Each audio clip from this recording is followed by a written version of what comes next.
Good morning. Good morning. How the devil are you all doing this fine day? Good morning to Dan Cullen, who has just said yo dudes and dudesses. Just very quickly, I need to point out this is purely by accident. I'm wearing a whacker hat today.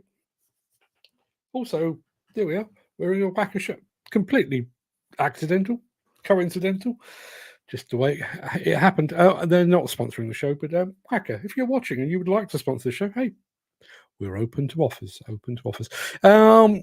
Lots to get through today. We are going to be announcing our Excavator World Cup winner at some point today. The grand final is between Volvo and Caterpillar, which is a pretty good final in anyone's book, I would suggest. Also want to be talking about workplace stress, particularly in the demolition and construction industry. But we're going to start today with some pretty sad news, actually. After almost 60 years in business, Redhead Demolitions is to close its doors. You can read all the facts about it over on demolitionnews.com, but I just wanted to speak very briefly about the kind of unspoken part of the story. Redhead Demolitions was a good old-fashioned family firm that went about its business in the right way. They were never the biggest, never quite the best, but they were straight, hard-working, and very, very widely respected as well. They were dealt a major blow a few years ago when Bruce Redhead passed away long before his time. But like all good families, the Redheads banded together and soldiered on. They made it through the pandemic, all the while maintaining the highest standards for which they are known. But two clients went pop on them during 2022, and the firm was left with a sizable financial black hole. Yet once again, the company and the family soldiered on. From everything I've heard, Ross Redhead did everything in his power to pull the company back from the brink. However, against a backdrop of wafer-thin margins and a reduction in workloads across the entire industry, he eventually had to accept that the business was beyond saving. At times like this, my thoughts always turn first to the employees who find themselves out of a job through no fault of their own. I always think also of the supply chain, who may now be looking at a loss themselves. But in this instance, I'm thinking very much of the Redhead family. They've given almost 60 years to an industry that ultimately chewed them up and spat them out again. I'd like to think that Ross will bounce back and that his team find alternative employment very, very quickly. But sad day. Makes you wonder about the honesty within the industry. Redhead just played with a straight bat and they've fallen victim, and yet others that don't still here. Yeah. Comments are very quiet today. I wonder if everybody's here. If you are here, please type away and let me know that you're here. Just one small aside on the Redhead story as well. Redhead Demolitions was a member of the NFDC, had been for a long, long time. So was Squibb Group, McCormack Demolition, Waldridge, and Rye Group, all of which have gone out of business in the past 12 months. Squibb was also among the 10 NFDC members that were found guilty of bid rigging by the CMA back in March of last year. Surely we're at the point now this is no longer a coincidence. Is the NFDC now delivering its memberships in a poison chalice? If anybody knows, I'd love to hear from you. I'm going to crack on. I don't know what's going on with the chat, but it seems to be very quiet. I can see lots of people are watching, but nobody's actually commenting. Maybe a blockage up the pipe or something like that. So without further ado, I'm going to roll the intro and get this show on the road.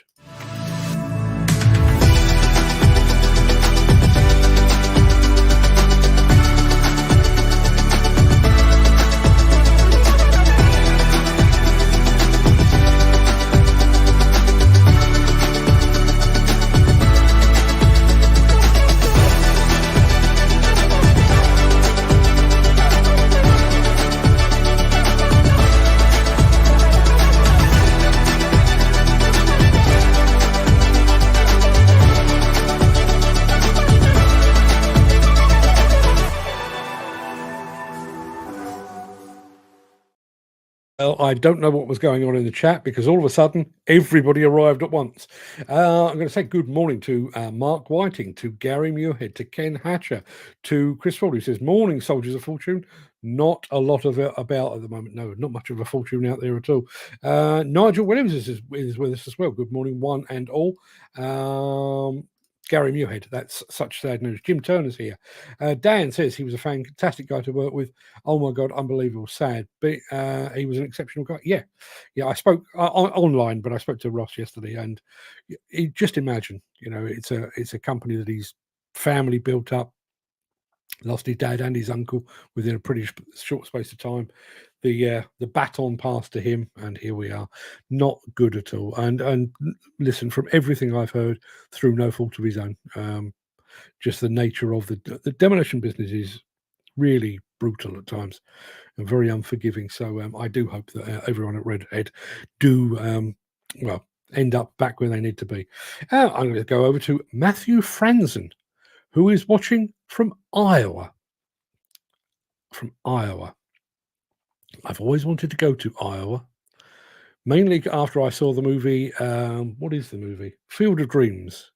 Is this heaven? No, it's Iowa. I've always wanted to go there. It was very lovely. Ken Hatcher says, yes, sad, very sad indeed. Sad news. Dan did a few jobs for us. Yes, he certainly did. And there is Dan confirming that. I worked with him. Great and best employer I worked with. Yeah, how sad is that? Dan Cullen reckons I have issues on my Facebook channel. Could well do. Sad to say, but I don't think they'll be the only one this year to go down. No, me either. I mean, I even hate saying this because it makes me sound like an ambulance chaser of the journalism world, but because I get lots of phone calls and emails and text messages and stuff warning me of companies that are on the brink. I keep a watch list, which makes me feel very uncomfortable. I keep a watch list, and the watch list is about as big as it's ever been at the moment. Good morning to Garvin, who's just joined us over on Instagram, Mr. Mostly Diggers himself. I've rolled the intro, so it is time to say the things that I normally say around about this time. It is Thursday, the 12th of September. Welcome to the Breakfast Show. I am your host, Mark Anthony, the Walrus of Demolition. In today's show, is the Bobcat, let me try that with my teeth in, is the Bobcat T7X the most advanced machine on the market? Could well be. John Deere paves the way on the American road network. We go behind the scenes with Shantway, and JCB gets on its bike for charity. Plus, in my morning monologue today, I'm going to be discussing industry stress and its countless causes. If you've ever felt stressed at work, please do stick around to the end of the show, because I've made a list, but I don't think it's a comprehensive list. Love to get your feedback on that. Ken Hatcher says, where's Neil gone for the stats? Well, as you, I don't know if you were here when we mentioned it, Neil is no longer with Builders Conference. He's just moved house as well. So he's been on holiday, changed jobs, and he's moved house. So he's been a bit quiet of late, but he's very much out of the loop. I'm planning to meet up with him. I'd like to think I can meet up with him before I go off to Vegas in just over a week's time. If I don't, he's certainly on my hit list for when I get back. But yeah, no, sadly, Neil is no longer with Builders Conference. As a result, we're not getting that information, which is a damn shame because I did enjoy doing that. So on to all of the. Ken Hatcher says he was a nice guy. He still is a nice guy. He just doesn't have his finger on the pulse of the industry in quite the same way he did. Before I roll the mystery machine, I just wanted to share something with you very quickly. That's where our petition, Didcot petition, sits at the moment. 606 signatures. And if I scroll down, I need to go over to the other screen. Bear with me 1 second. Which one is it? It's that one. If I scroll down, you might be able to see at the bottom of the page there the donations that have been made. Somebody 21 hours ago donated £100. £100. Which has given the petition another 8,843 views. The other thing that I find remarkable about this list, which you can kind of see there, if you can see the names about the recent supporters: Laura Wood, Fiona Cresswell, who is related to one of the guys that was killed there, Sarah Ann Parker, Kim Abrahams, Sarah Horton, Julie Tidy. I had a quick look last night, and I reckon 2/3 of those that have signed that petition are female. Now, is that a lack of empathy among the men? Is that the fact that women are more naturally empathetic? Is it a case that, there, but for the grace of God, the ladies in the world are thinking that could have been my husband or my son or my nephew? I wonder. But yeah, very, very strong take up on the females there. So yes, we need to roll the mystery machine, don't we? So let me get to the right place and I will do precisely that.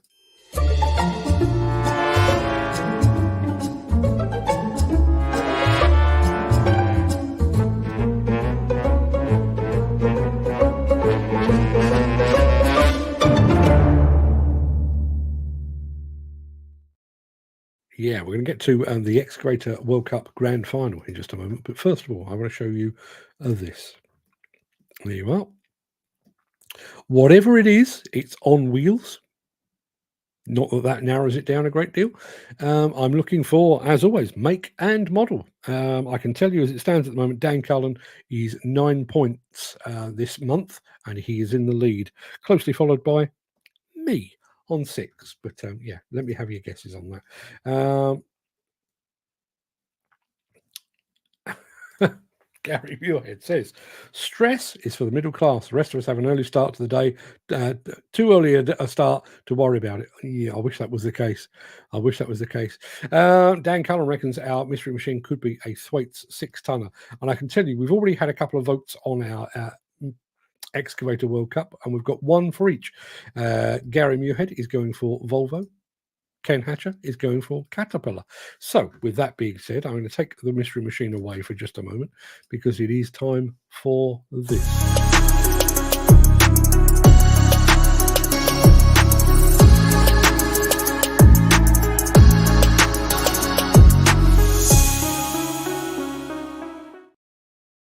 It is more than a month since we started out on our Excavator World Cup journey, but it all comes down to this. There have been some shocks and surprises along the way. Some of the biggest brands in the excavator sector left us prematurely. Hitachi, Liebherr, all fallen by the wayside. But there is no question, I think, that our 2 finalists are among the very best of the very best. First up is Caterpillar, the world's biggest manufacturer of construction equipment. On its way to the final, Caterpillar has faced Hyundai, Case and Komatsu, and it defeated all of them. Our second finalist is Volvo, a company still riding high on the recent introduction of a brand new excavator line. Their route to the final was equally tough. They saw off Kato, JCB, and Kobelco along the way. So this is it. This is the grand final. This is when we find out which excavator brand is to be crowned champion for 2024. I am planning to do this again next year just to see if the things have shifted a little bit. So, as per usual, here's the rules. I am giving you all £150,000 or dollars, take your pick, given that we have somebody watching from Iowa. And you need to spend it on an excavator or multiple excavators, but you can only choose from one of those 2 brands. You can choose Caterpillar or you can choose Volvo. The manufacturer with the most votes, should I say, will be declared the grand champion, while the manufacturer with the least falls at the last. Let us know in the chat what you are all saying, Caterpillar or Volvo. Those are your choices. Let's have a look. Chris Ford is going for Caterpillar. Gary Muirhead is going for Volvo. Ken Hatcher going for Caterpillar. Going back to the mystery machine, which I'm going to show you a little bit more of. We already had that guess there. Thwaites a 6-tonner. It's not one of those. Ken Hatcher reckons it could be a Thwaites dumper. It is not. Gary Muirhead reckons it could be a Volvo L90 GZ. It's not, but you're in the right ballpark. Dan Cullen reckons it could be a JCB 6-ton 2 cab dumper. It's not. Gary Muirhead also reckons it could be a Sany SW 955 K1. It is not. It is not. The closest guess thus far is that one. And I can tell you as it stands at the moment, the scores on the doors for our Excavator World Cup are 3-2 to Caterpillar. We've had a guess over from on the mystery machine from Garvin on Mostly Diggers. Says Volvo L60 loader. No. Close, but no. Morning, Mark. Going to throw my weight behind Cat today. Says all-terrain Manx. 4-2 to Caterpillar. Oddly enough, we actually did this kind of thing, must be 18 months, possibly even 2 years ago. We did it on Instagram. But because we had a lot of Americans taking part, Caterpillar won it by an absolute country mile. I was half expecting, I'm still half expecting, a slightly different outcome given the fact that we are mostly, with the exception of our friend in Iowa, mostly Europeans watching this. But yeah, still plenty of time to come. So we'll be back right after this with something sexy and new from Bobcat.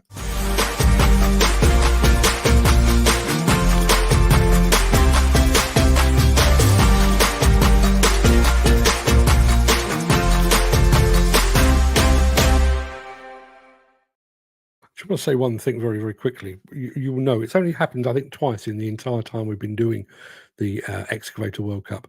If we end up with a draw, I will have to choose. I'd rather not do that for the grand final, so keep the votes coming in. Let's have a look. What have we got here? We've got Gary Muirhead reckons it could be the Volvo L20 electric. Closer than you can possibly imagine. Chris Ford reckons a JCB 406 loading shovel. It is not. It is not a JCB at all. Mark Whiting also going for Caterpillar. 5-2 to Caterpillar as it stands at the moment. Matthew Franzen goes for the Volvo 120 loader. It is not. Let me show you a bit more. There we are. It has. I'll show you a bit more than that. There you are. A bit of bucket and a bit of back end as well. It's 5-3 in the Excavator World Cup. Garvin has just thrown his weight behind Volvo. I'm going to be honest. If I had to choose, yeah, I think I'd be erring towards Volvo as well.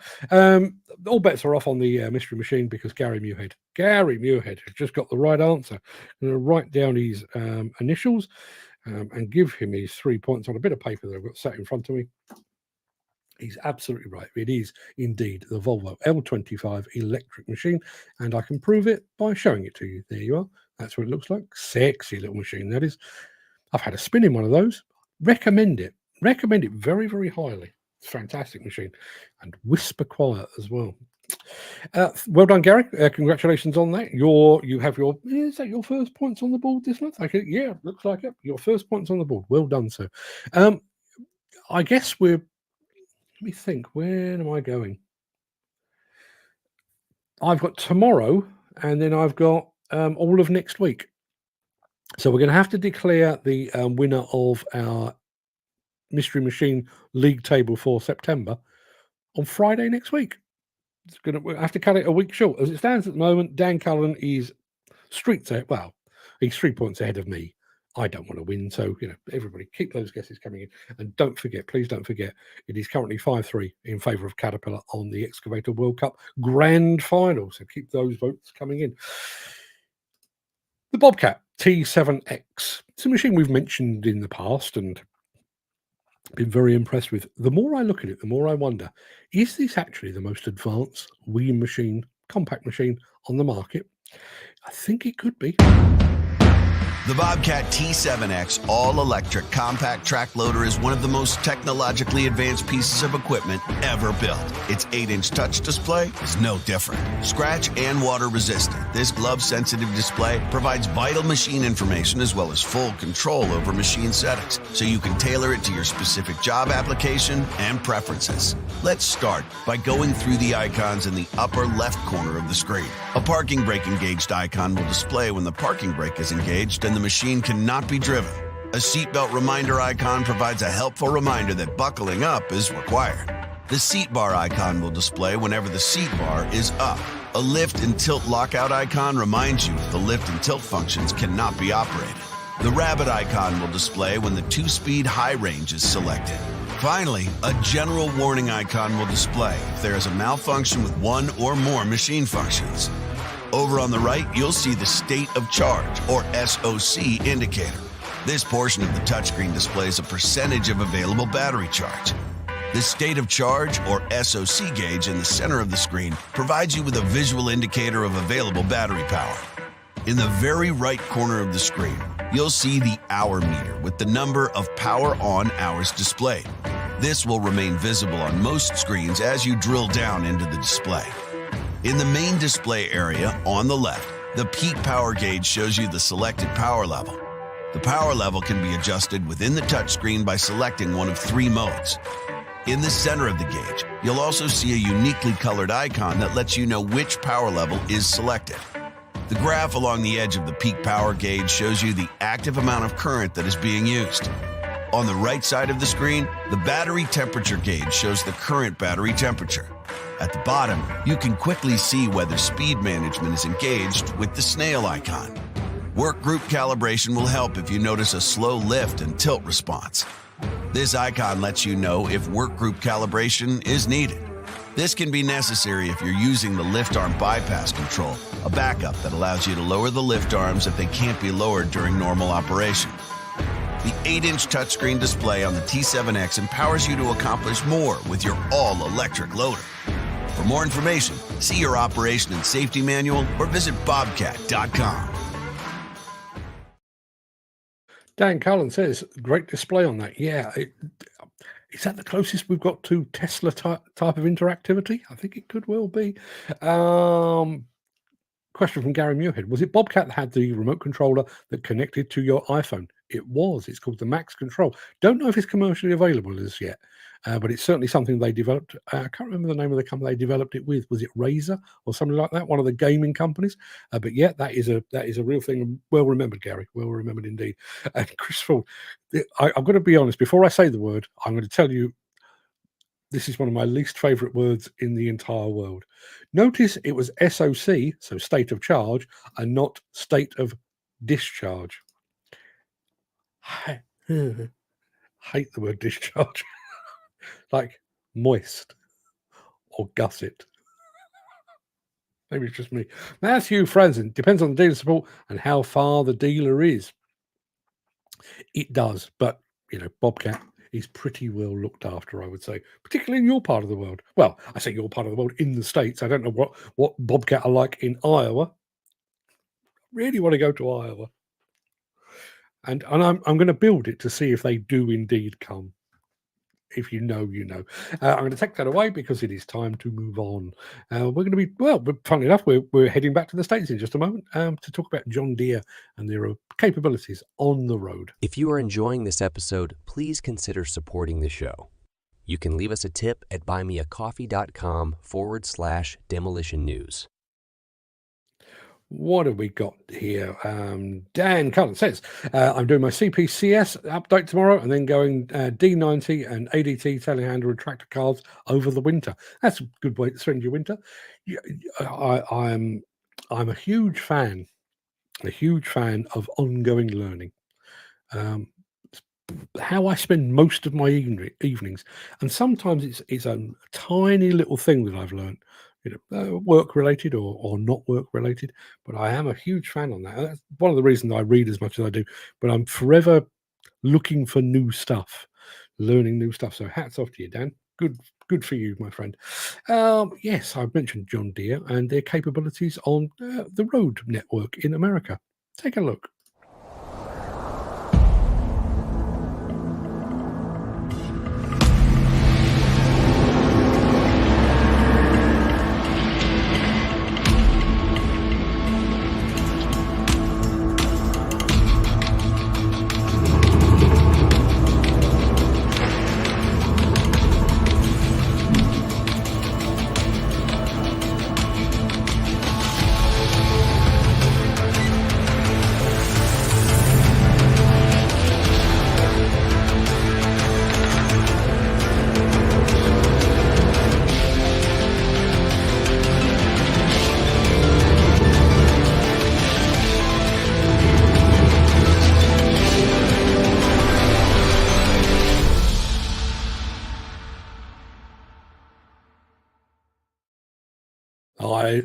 Something got lost in translation between here and Iowa.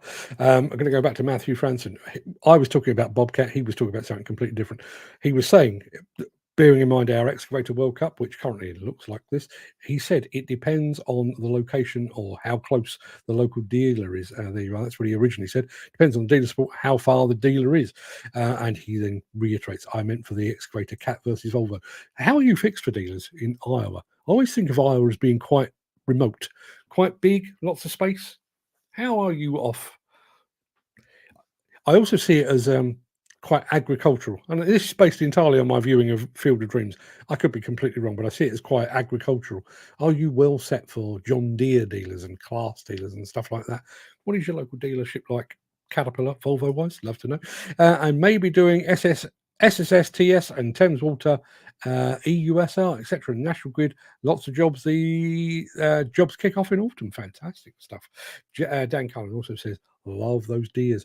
Yeah, just to let Matthew Franson know, we admire the John Deere brand from afar on this show because we don't have them. We don't have them. John Deere obviously is a global brand, and they do sell their agricultural equipment here, but they don't sell their construction equipment here in the UK, which is a mighty shame. Listen, I'm sure you're more than aware. I think the closest John Deere come to being here in the UK is the fact that I've got one of their hats up on the wall behind me. Doesn't really count, does it? I am going to remind you very quickly, keep those votes coming in. We are currently standing at 5-3. 5-3 in favour of Caterpillar. With what do we got? I think we've got one, possibly two more films to show. Yeah, two more films to show you. So the main part of the show is going to last for about another 10 minutes or so. So we need to decide Caterpillar or Volvo. I think I can see which way it's headed, but I'd going to give you a bit more time. So let me take that away for a moment and do this.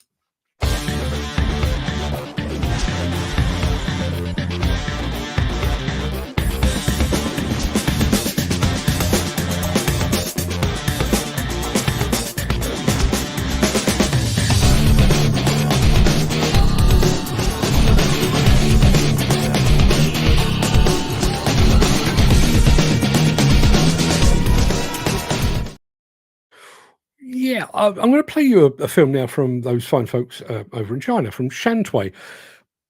It's just occurred to me, though, I actually put this film in the system about a week ago. I can't actually remember what it's all about. So let's watch it together, and let's hope that it's in English.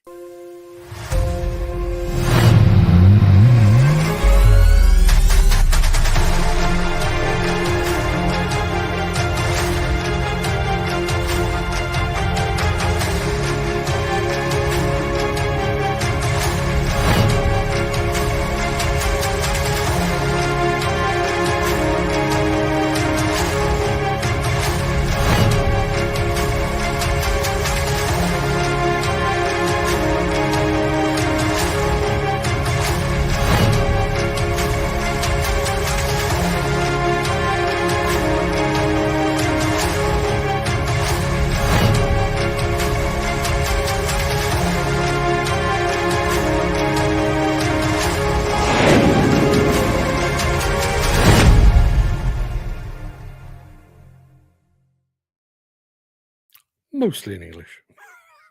But yeah, Shantwei. Dan Cullen just said, who's going to be crowned king of the finger twiddling starts? Yeah, it's starting to look like it could well go the same way as our survey over on Instagram about 18 months ago. But there is still time. There is still time. Really surprised if Shantwei don't make landfall or groundfall here in the UK. Matter of time. Surely a matter of time. Would you want to come here right now, though? Given the current workloads and what have you, obviously, times are tough in the UK construction and demolition equipment market, but also with the potential threat of anti-dumping duties to be imposed. Obviously, that is an investigation that's still going on. But if you were Chinese, would you really want to pitch up now? I think I'd be much more inclined to sit back in Beijing somewhere. I don't know where Shantwei are from, but let's call it Beijing. Sit back, twiddle your thumbs for a little bit longer and see how it all transpires. How come all these Chinese manufacturers have become so big all of a sudden? Have we been sitting on our thumbs in this country? No, I think what it is, I think over the last 20 or 30 years, and particularly the last 15 or so, I think the Chinese brands, obviously the Chinese economy went great guns. I mean, it was absolutely crazy, the amount of construction work that was going on in China maybe a decade or so ago. So I think a lot of these companies came out of nowhere, built up huge operations, manufacturing facilities, basically to serve their domestic market. And then their domestic market started to dry up. And rather than giving up and going home and going back to paddy fields. Sorry, I realise that's vaguely racist, just occurred to me. But rather than doing that, they've decided, fuck it, we'll go overseas. And that's exactly what they've done. And they've done so with some success. Obviously, Lugong, I think, has made great inroads here. XCMG are doing very well in other parts of the world. They're new here in the UK, but you'd have to think their time will come. Mike Wolf of the mighty World Highways just said, Shantwei claims it makes more dozers than any other company. The dozers have improved a lot in recent years. I totally agree. Yeah, I've never driven one, but I've been in a couple now, and they really are fantastic. Or are other Chinese brands keeping them from coming? No, I don't think so. I don't think so. I think it's when you look at the globe, we spend quite a lot on construction equipment here in the UK. But when you think about the size of the UK as a whole, it probably wouldn't put it top of my target list. If I were a Chinese manufacturer, I'd be looking at the Middle East or Africa or somewhere where you can make really big inroads. Imagine Shantway arrived here tomorrow. All of the business about anti-dumping, which is mainly excavators anyway, but all of that had gone away. But they arrived with their very, very good dozers. How many dozers are they actually going to sell in the UK market the first year? 10? Possibly. Second year? 25 maybe. Is that really worth setting up shop? Now obviously they make a lot more than dozers, and the excavators might prove popular among plant hirers, but I think they will come. I think it's a matter of when, not if. Dan Cullen says, in my opinion, Gary Muirhead, it's because they have the backing. Cheaper competitors. Well, that is one of the concerns, obviously, and that is what has led to this investigation into dumping. There is a suggestion that a lot of these companies, pretty much all of them, are basically state-owned. So they are backed by the Chinese government, and can therefore sell machines in overseas markets for next to nothing. And listen, I think regardless of whether you're from China, from Korea, or whether you're a British manufacturer selling into an overseas market yourselves, you need to get yourself a foot in the door. And one of the ways to get your foot in the door is to go in cheap, hit the local market hard, buy yourself a bit of market share, and then start to up your prices after that. Matthew Franson says, I think I've seen them here in the USA. Certainly Shantway were at Con Expo back in 2022 and at 2020 as well. So I wouldn't be at all surprised. There is also a big export market in the UK, as Euro auctions sell a lot to Saudi Arabia and Turkey, etc. They most certainly do. But we've done Shantway, haven't we? I'm just going to quickly remind you, that's your vote today. Caterpillar or Volvo? It's looking very much like Caterpillar, unless we have a sudden influx of Volvo fans. But please leave your votes if you would be so kind.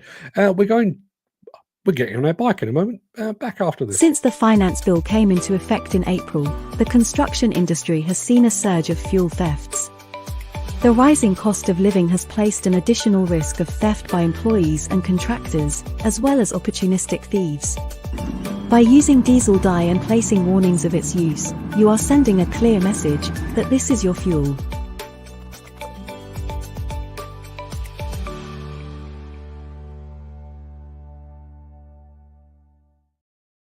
Perhaps it's no coincidence that Mike Wolf of World Highways has joined us on this day of days, because Mike, when he's not pounding the keyboard and being on video talking about the world's highways, it's a good name for a magazine, and that's exactly what he does. He's out on a BMX. Yes, despite his advancing years and possibly crook hip. Sorry, Mike, I'm making that bit up. But yeah, he's a competitive BMW rider.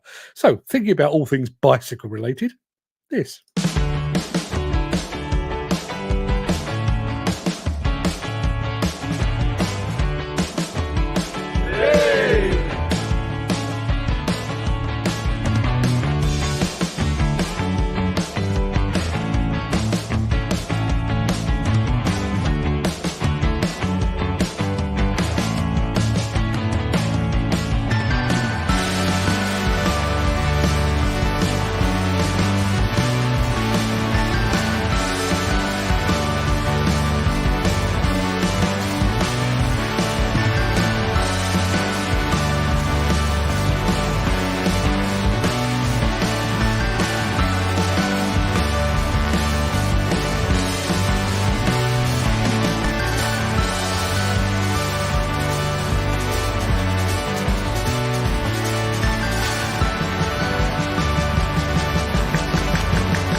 Did I actually say BMW?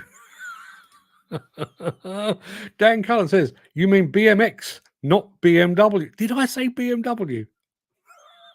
If I did, I apologise. And apparently, I've done wrong by Mike Wolf, whose hip is absolutely fine. It's just his knee that's knackered. Sorry.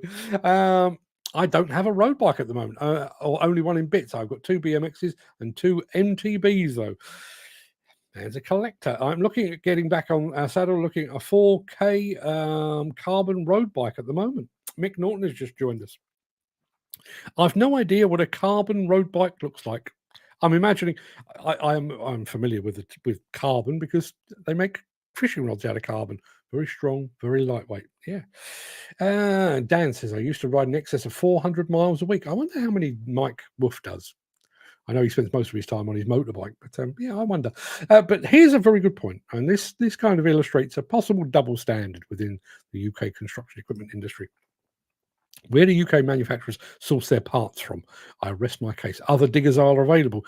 Yes, we make equipment here in the UK, and we don't really want the Chinese coming in all cheap and stuff. But we're quite happy to buy their parts, which are quite cheap and stuff. Yeah. So, after best part of 6 weeks, it all comes down to this. So, the grand final of our Excavator World Cup competition pitted Caterpillar against Volvo. But which brand came out on top? We put it to the public vote, and I can tell you that the winner is... The winner is Caterpillar. Caterpillar is our Excavator World Champion for 2024. Congratulations to the fine folks at Cat. Commiserations to Volvo, who put up a very brave fight right the way down to the wire. You'll be pleased to know that our question of the day returns tomorrow after a month-long absence, so make sure you give your brains a good polishing this evening. Let's stop that confetti because that will give everybody a headache. I'm going to roll the end of show stinger in just a moment before leaping gazelle-like over into the chat to see what you're all saying today. And I'm also going to be doing my morning monologue as well. If you can't stick around for that, then do please stay safe. Look after yourself, your family, your friends, and your colleagues. And I'll see you again very soon, ideally tomorrow. But if you do have the time and the inclination, I shall return immediately after this.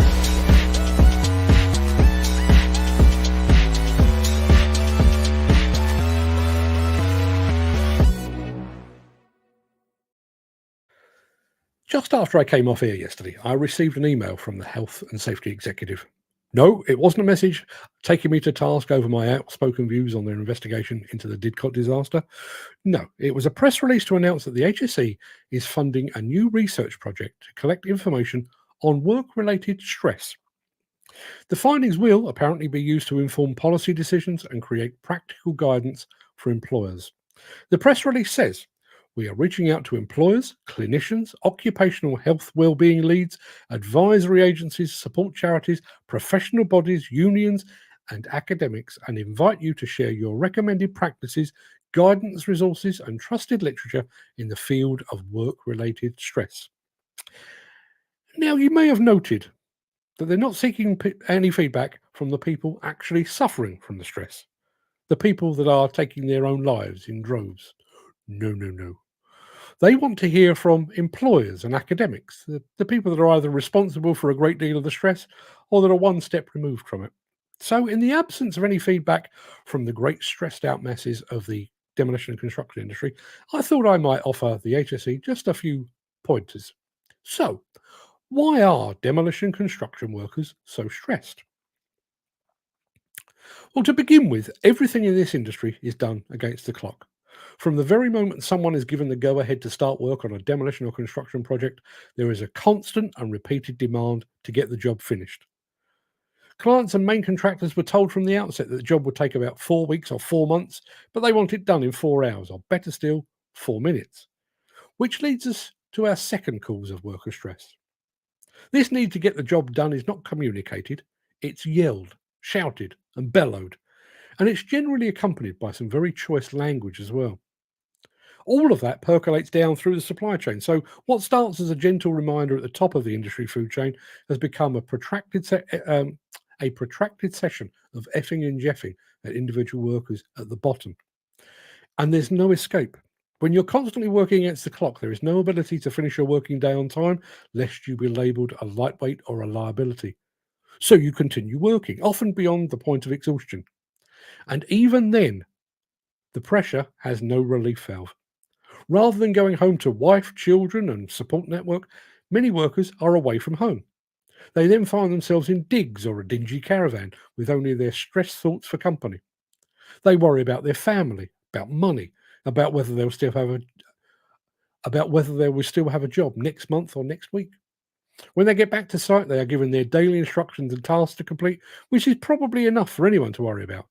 But then that's topped up with toolbox talks and safety briefings in which they are told in very stark terms that their life and the lives of those around them are constantly in jeopardy. They spend their working days working beside and below known and unknown potential hazards, knowing that a misstep or a lapse in concentration could kill them or others. But they dare not voice their concerns about these hazards in case they're seen as a troublemaker.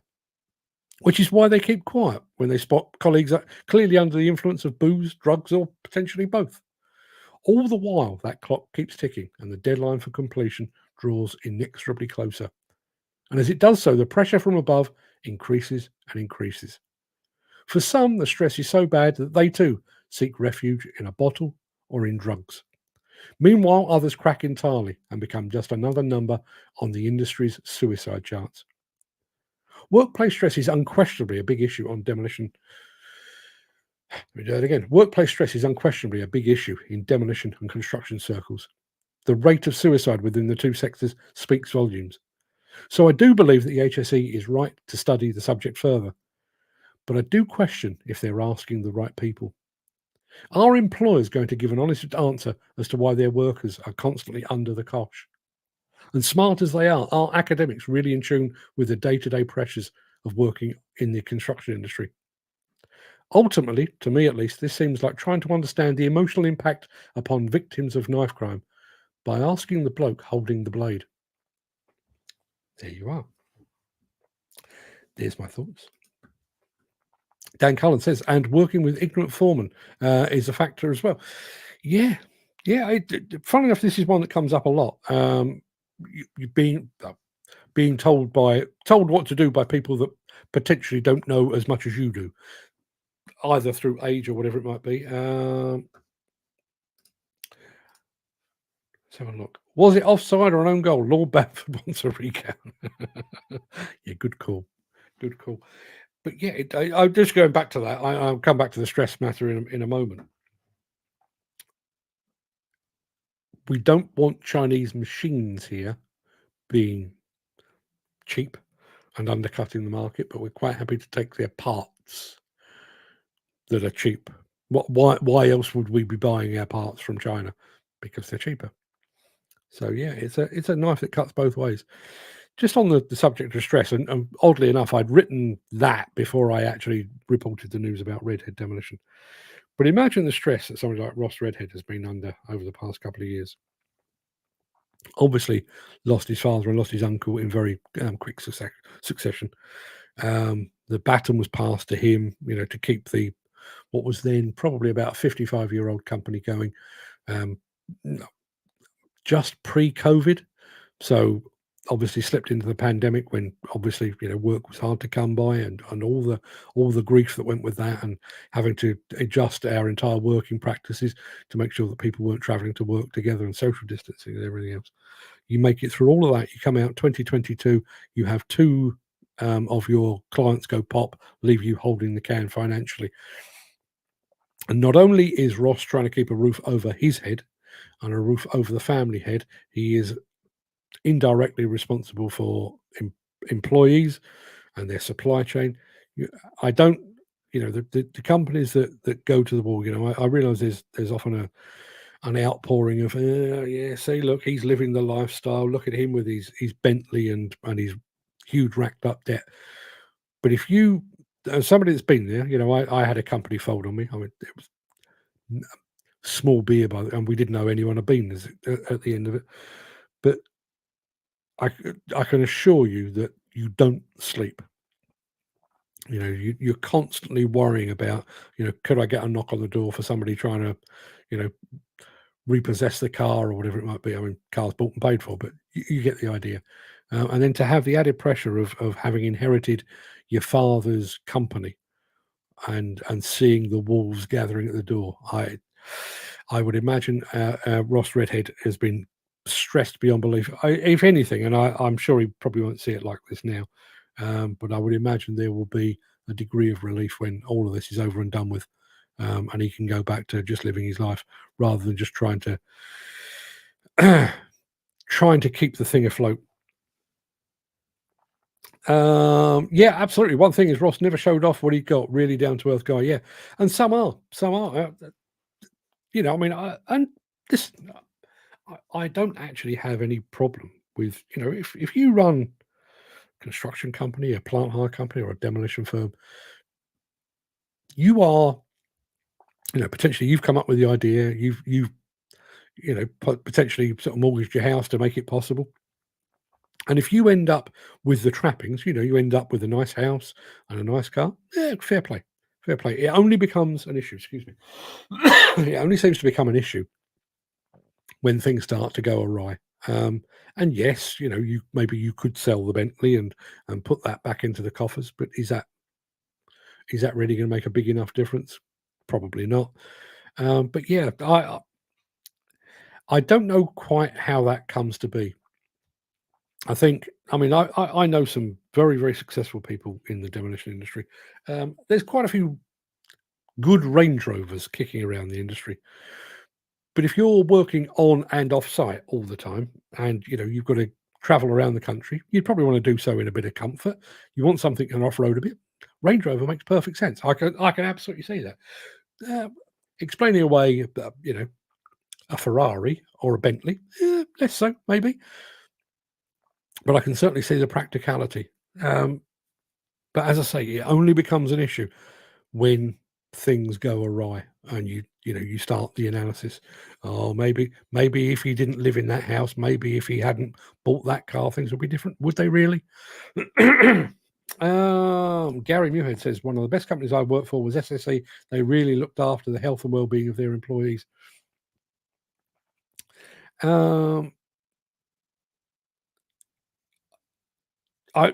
Oddly enough, it's been one of the most popular things I've written in quite some time. I wrote a thing a little while ago, and I did it here on the show about the fact that we as an industry tend to take better care of our equipment than we do of our people. There are exceptions. I'll give you SSE as one of them, and there are others out there. I'd give you RMAC Demolition, AR Demolition, people like that. They do take very, very good care of their people. But are they the exception rather than the rule? Certainly my experience is that. Let's have a look. What have we got? Footy's here.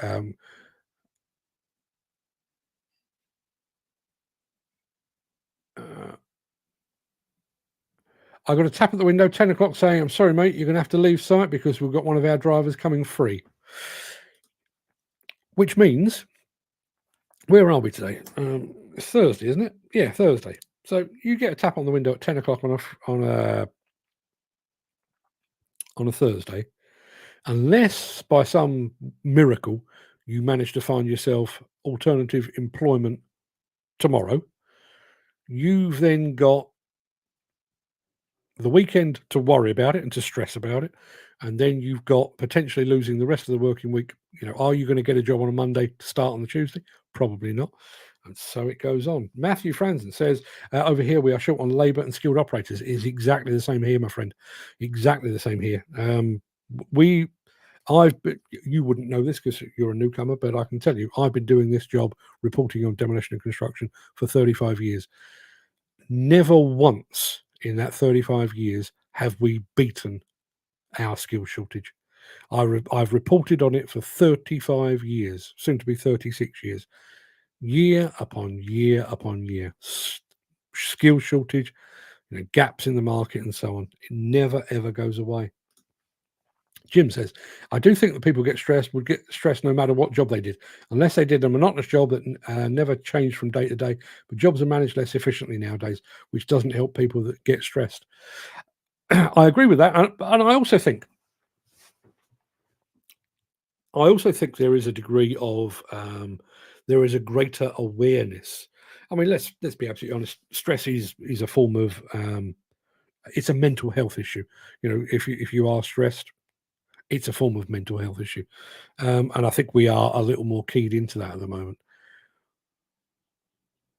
But going back to the point about how we take better care of our machines than we do of our men. If you are operating a machine to its very, very limit, you know, you're reaching out beyond its safe reach. You're reaching up higher than it should. You're lifting loads that are too heavy. You know, it's rated for 2 tons and you're trying to lift 3 and so on down the line. That machine will wear, it will show signs of fatigue, it will show signs of stress, and ultimately it will fail. Something will break, something will go wrong. People are exactly the same. Exactly the same. If you are constantly under stress, sooner or later, your body will just go, nah, nah. Now, mine, when I had my initial health, my mental health wobble, it wasn't caused by stress. It wasn't. It was depression. But looking back, it was a build up and a build up and a build up, and then one day I woke up and my brain just went, nope, that's it, that's enough, no more. And that was basically how I ended up on happy pills. And while I don't condone seeking solace or pain relief through booze and drugs, I fully understand it. You know, if you're taking those guys that are working away from home for a prolonged period of time, you know, you don't get to go home to the wife and offload. You know, I do that on a regular basis, and my wife's only sat next door. But sometimes, you know, something's bothering me or whatever. You go along and you have a chat about it, and she sets you right. And you know, don't be such a twat, she says, because she's empathetic like that. And you know, after a couple of minutes, you think, yeah, you probably got a point. And you start, if you're working away and you're stuck in a caravan or you're stuck in digs on your own, you finish work at maybe 6 o'clock, maybe you're back at digs by 7. All you've got is your evening meal and then hours and hours and hours by yourself. And you'll know what it's like. You know, if there is something bothering you, once the lights go out, it will bother you more and bother you more. Your brain will go into overdrive. And it will be things like, I wonder what the wife's doing. Is she okay? Is she seeing someone else? Are the kids safe? You know, did she remember to lock the front door? And all of that will start to play on your mind. Dan Cullen says, "Oh my God, that's unbelievable. Sorry, Footy, to hear about that. Ridiculous." Yes, it is ridiculous. And I do wonder that nobody will ever publish the stats because I don't suppose anybody's ever bothered to track this. But you know what it's all like. I mean, some of you are operators and some of you are self-employed. You know exactly how this has all worked. And I'm going to fill in our friend over from Iowa here. We've had a real push in this industry here in the UK of taking men and women off the books and pushing them into self-employment, either working through employment agencies or working direct. The upside of that for the companies is the fact that you know, they don't have to worry about sick pay and holiday pay and pensions and dental care and all that sort of stuff. The downside to the individuals is that they are basically now a commodity that can be picked up and put down at a moment's notice, as we've just seen with footy. You go to work, you're ready for a day's work, you know, you've already probably spent today's money because you've got to pay the rent and buy food and all that sort of stuff. And literally a tap on the window says, "You're done," and off you go. Off you go. That's it. And you now have no work for today, in all likelihood, no work tomorrow, and in every likelihood, no work over the weekend or Monday or Tuesday. Now, yes, you know, you may well find your way back into employment after that, but bearing in mind, footy is down in Devon. It's not exactly the hub of employment. It really isn't. You know, it's the middle of nowhere, and there's not a huge amount of construction. Well, there's not a lot of construction activity in the country, but certainly down in Devon, there's very, very little indeed. Is he going to be back in employment next week, the week after? And all the time, you know, he will have bills coming through his front door. You know, you've got to pay your rent, got to pay for food, got to pay this, got to pay that. All of that just piling up and piling up and piling up.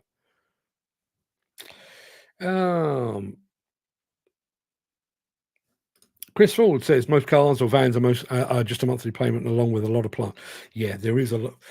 I do find that very interesting, and I do wonder, given the public availability of that kind of information now, I do wonder about the pose value of having the fancy cars and the fancy equipment now.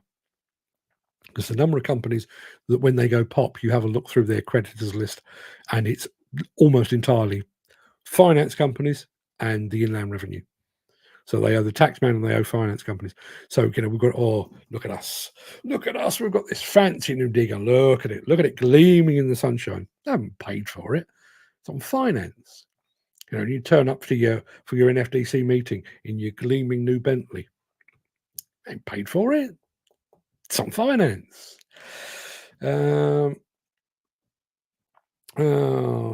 Where do they get these statistics? I had an interesting chat with someone over this. Which statistics are you talking about, Dan? Dan, only of good operators. Too many of all the gear, no idea, but I want top dollar, and I won't do that out there. Yeah, indeed. Like MV Kellys, they are ruthless. They drop 400 to 500 people every winter. Now, listen. Business is business. You can't take these things personally. And this is not about construction equipment construction companies. This is about a manufacturer. And I'm always very quick to leap their defense. JCB, as a manufacturer, are extremely astute at watching the ebb and flow of demand. So there will be periods of the year where they take on a lot of people. Some of them temporary, some of them full-time, but they'll take on a big bunch of people because maybe they've had a big order, or maybe they've opened up a new market in Outer Mongolia or something like that, and they need that push of new machines. They take on 100, 200, 500 people to satisfy that demand. But that demand will not last forever. And so, when times get a little bit tougher, JCB are very astute, and they will lay off first the temporary workers, and then potentially, if it's a really bad downturn, they will lay off some of their permanent workers as well. Now, in many instances, those people are then invited back once the work picks up again. But those people are under different terms and conditions than our average digger driver. If you're a digger driver like Footy, he has been told today, go home. There's no, here's an envelope full of £5 notes to get you through the next few days. There's no redundancy, none of that. You are just off hired. You are treated exactly like a machine in this instance. We don't need this machine anymore. Get rid, don't care, move on. And that can happen so often. And this is a continuing thing.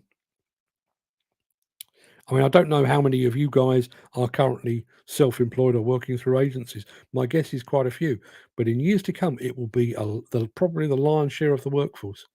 We saw it initially, I think, with the big, particularly the big road builders. Back when Balfour Beatty were building motorways and stuff like that. Balfour Beatties and these big companies used to own huge fleets of dozers and scrapers and graders and that kind of thing. They gradually got rid of it all, and they either subcontract it or they hire in that equipment, and they replicated that with their men and women as well. Get them off the books so that we can have them when we need them, and then when we don't need them, throw them away. Footy says, I did get offered another job, £25 an hour driving a rubber duck. It's 85 miles one way, 85 miles back. I'd have to leave at 4 a.m.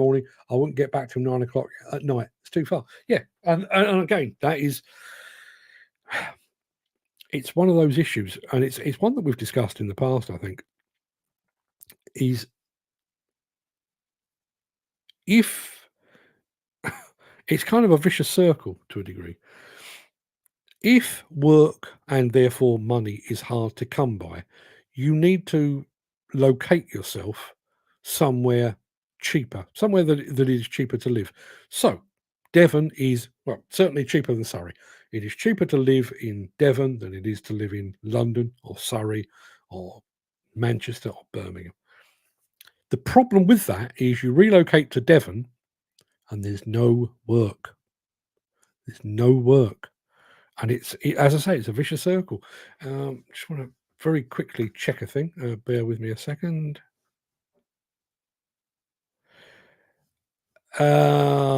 Yes, I just had a message from Ross Redhead, who wants me to send today's show. I can't send it till it's over, but I will do that. Mick says, with few exceptions, most contractors are complicit in the appalling treatment in the hiring and firing of their plant operators. Yeah, they are. And again, I understand the way that the commercial world works. I'm not naive. I'm not a big lefty, rabble-rousy union type person.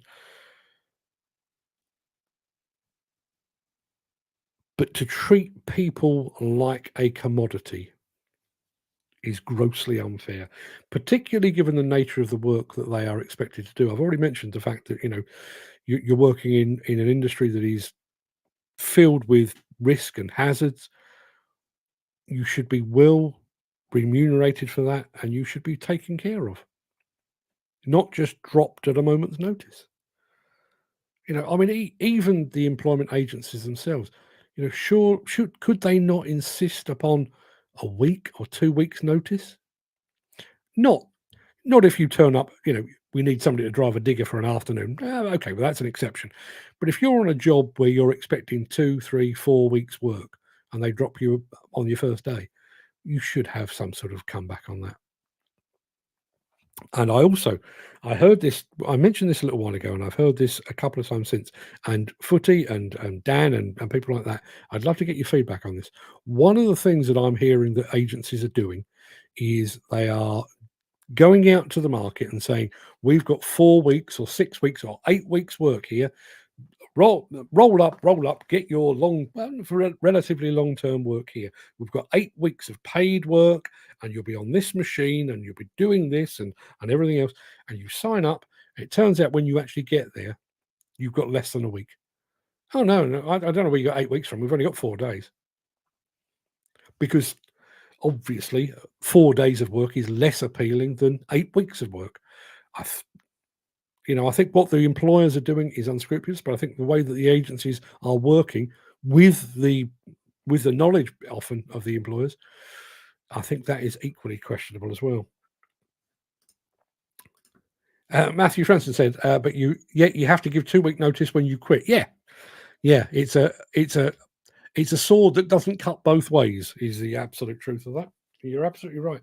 Chris Ford says, it's never been any different. When we ran a hire fleet, machines were off-hired with no notice. You still had to pay the driver until the next hire came in. That's where all this subby employment has come from. It's cost control. It is cost control. And I understand that. I do understand that. But imagine there was a league table. Oddly enough, we've done a kind of a league table with the excavator manufacturers. Imagine if somebody, it won't be me, I don't have the time for these things, but imagine if you could draw up a league table of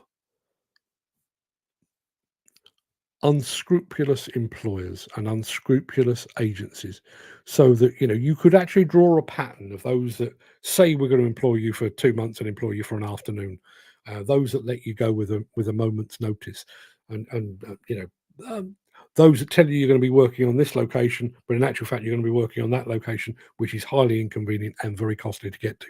If you drew up a league table on that, I wonder how many people or how many of those companies would continue to employ people. If you could, rather than just I'm desperate for work, I will work for anyone, you could look at a league table and go, nah, sod that. I've heard about them. There's no way I'm working for them. I wonder. Yes, they do, but it's foreman lying to agents to get the operators to site. Yeah. To be honest, it doesn't actually matter who is responsible for it. The absolute truth is that they are lying. We've got, as I say, 8 weeks work when in actual fact they've got 3 days. Yeah. Footy says, and here's the reality.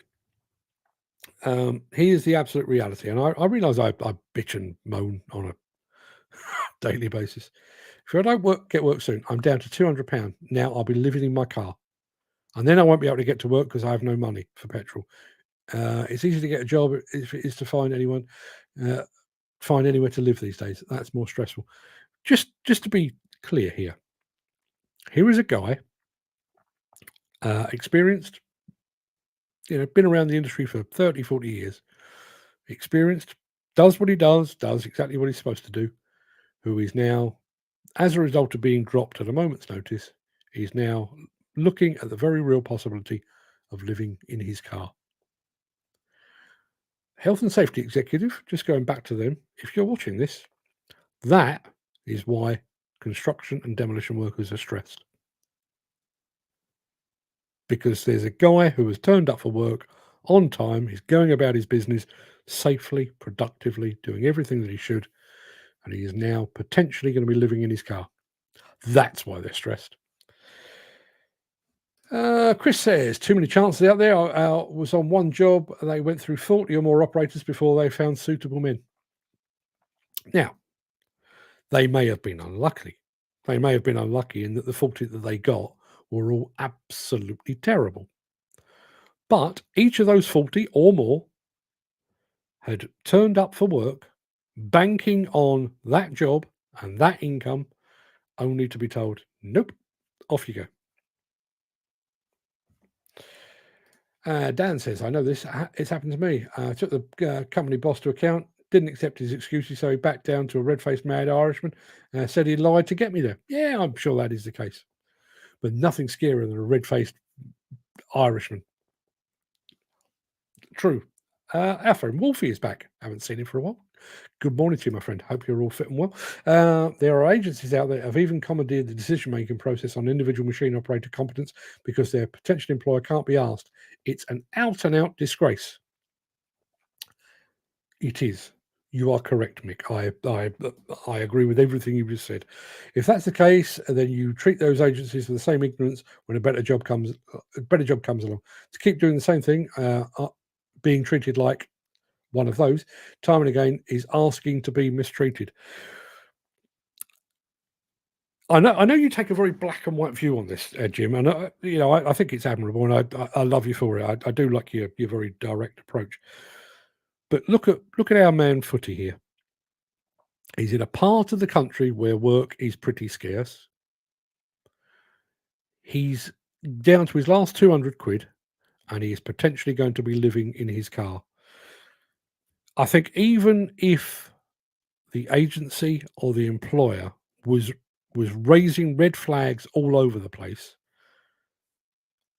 I think I would personally take my chances, take the job that they were offering, and keep my fingers crossed, rather than trying to live in a car.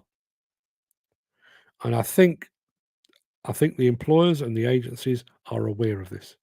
We don't need to be that scrupulous.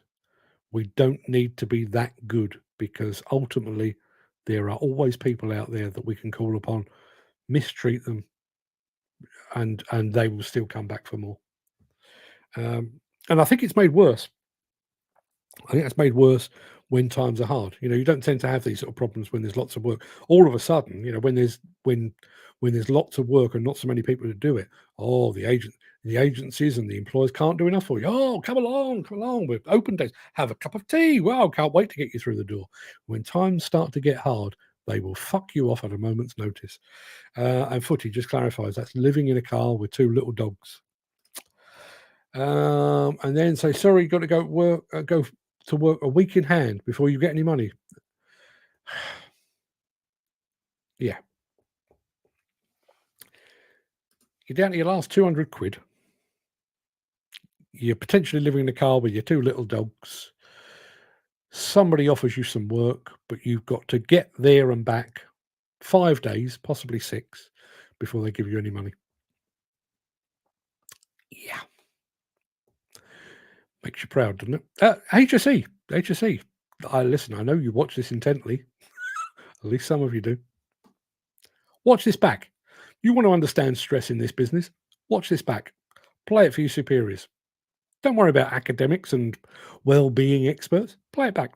Have a listen. Tell you all you need to know. People.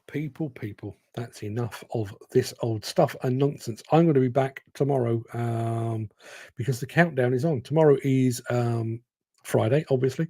And then next Friday, I'm off for a week.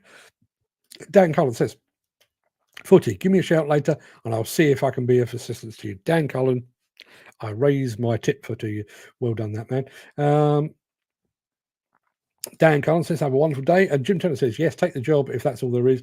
But if they shit on you in the past, jump ship as soon as possible. A job always seems easier to find when you've already got one. Yeah, unfortunately, that is exactly the case, isn't it? How many? I've had this in the past when I haven't been offered a job in many, many years. I like to tell people they can't afford me. That's not absolutely true. The absolute truth is nobody would take the risk. I'm a high risk employee, but I was offered a job once and thought, oh, now that sounds sexy. That's quite exciting. And I was mulling it over, and wouldn't you know it, I was offered another one. Didn't take either of them in the end. Wolfie says, see, this is the other side of the industry. I know I bitch and moan and stuff. Wolfie says, I just got paid today. I'd send Footy a little cash if I could. Oh, nice. Transatlantic. What a star. Matthew Franson, is this a daily show? Yes, believe it or not. Believe it or not, yeah, we do that. We do this every single day. Well, no, that's not true. We do it 5 days a week. We do Monday to Friday. Sometimes we do Wednesday evenings as well. But yes, it is every single day. And this is just to let you know, show number 796. Yeah, middle of next week, we will be celebrating our 800th show, which is utterly meaningless. I think our 1000th show will be a big deal, but 800, not that big a deal. Yes, we occasionally do a Saturday show as well. Dan says, what a great show. Thank you. You're more than welcome. Chris Ford, when it gets to October on the big market shifting companies, you know the goodbye was coming. They never told you until Friday night. Yeah, indeed. And yes, I did wonder. Matthew Franson says, it's 5:15 a.m. here. So, either Matthew Franson has been out having a fine old time among the bright lights of Iowa. I don't know. It may have some bright lights, or he has got up. God alone knows what time in the morning. Turned on his computer or his mobile phone, and he's watched this.